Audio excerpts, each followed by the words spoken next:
السلام علیکم رحمۃ اللہ، کیسے ہیں آپ؟ اللہ تعالیٰ سے دعا کرتی ہوں کہ اللہ تعالیٰ آپ کو خیر و عافیت سے رکھے اور آپ کے علم میں مزید اضافہ عطا فرمائے۔ آج ہم سورۃ طٰہٰ پارہ نمبر 16 کا رکوع نمبر 13 پڑھیں گے انشاءاللہ تعالیٰ۔ شروع کرتی ہوں اللہ کے نام سے۔ اعوذ باللہ السمیع العلیم من الشیطان الرجیم، بسم اللہ الرحمن الرحیم۔ وَلَقَدْ أَوْحَيْنَا إِلَى مُوسَىٰ أَنْ أَسْرِ بِعِبَادِي فَاضْرِبْ لَهُمْ طَرِيقًا فِي الْبَحْرِ يَبَسًا لَا تَخَافُ دَرَكًا وَلَا تَخْشَىٰ۔ وَلَقَدْ اور بلا شبہ، اوحینا ہم نے وحی کی، الی موسیٰ موسیٰ علیہ السلام کی طرف، ان اسری کہ لے چلو، اسر اصل میں رات کے وقت لے جانا ہوتا ہے، یعنی راتوں رات لے چلو، بی عبادی میرے بندوں کو، فضرب پس بنا دو، لہم ان کے لیے، طریقاً ایک راستہ۔ ضربہ کا مطلب تو ویسے مارنا ہوتا ہے، یعنی لاٹھی سمندر میں مار کر ان کے لیے خشک راستہ بنا دو۔ فی البحری سمندر میں، یا بسن خشک، لا تخافو نہ تمہیں خوف ہو، درکن پکڑے جانے کا، ولا تخشا اور نہ تو ڈرے، یعنی نہ تو تمہیں پکڑے جانے کا خوف ہو اور نہ تمہیں ڈوب جانے کا خطرہ ہو۔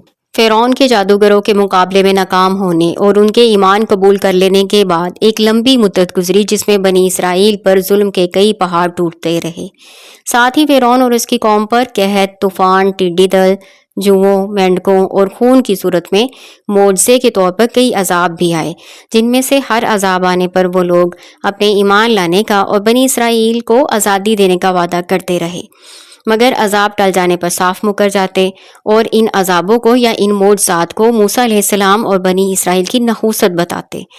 تو بالآخر اللہ تعالیٰ نے موسیٰ علیہ السلام کو حکم دیا کہ وہ راتوں رات بنی اسرائیل کو ساتھ لے چلیں۔ سورہ اعراف میں آیت نمبر 130 سے 135 تک یہ ساری تفصیل آئی ہے۔ فَأَتْبَعَهُمْ فِرْعَوْنُ بِجُنُودِهِ فَغَشِيَهُم مِّنَ الْيَمِّ مَا غَشِيَهُمْ وَأَضَلَّ فِرْعَوْنُ قَوْمَهُ وَمَا هَدَىٰ۔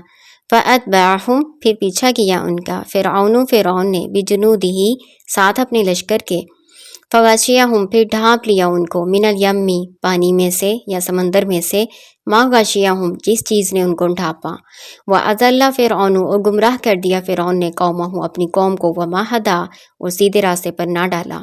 جب فرعون نے اس راستے پر بنی اسرائیل کا پیچھا کیا جو خاص طور پر اللہ تعالیٰ نے ان کے لیے خشک راستہ سمندر میں بنایا تھا، تو اللہ تعالیٰ کہتے ہیں کہ ان کو سمندر سے ایسی عظیم چیز نے ڈھانپ لیا جو انسانی بیان میں نہیں آ سکتی۔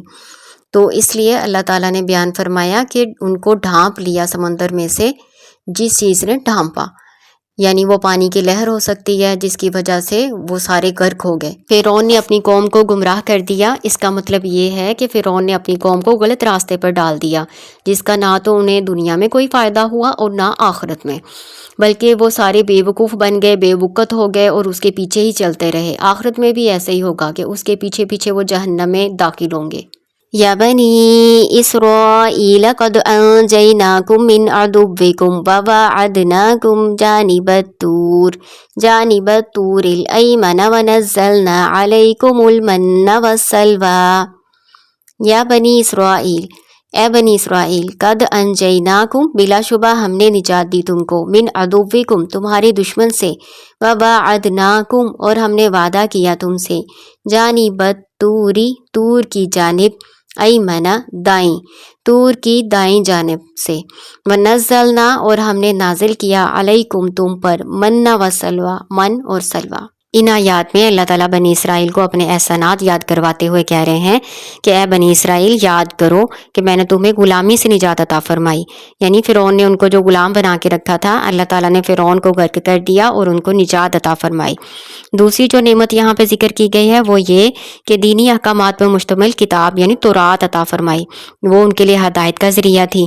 اس کے علاوہ اللہ تعالیٰ نے یہاں من اور سلویٰ کے پاکیزہ رزق کا خاص طور پر ذکر کیا ہے۔ یہ تین احسانات اللہ تعالیٰ نے اس آیت میں یاد کروائے ہیں بنی اسرائیل کو۔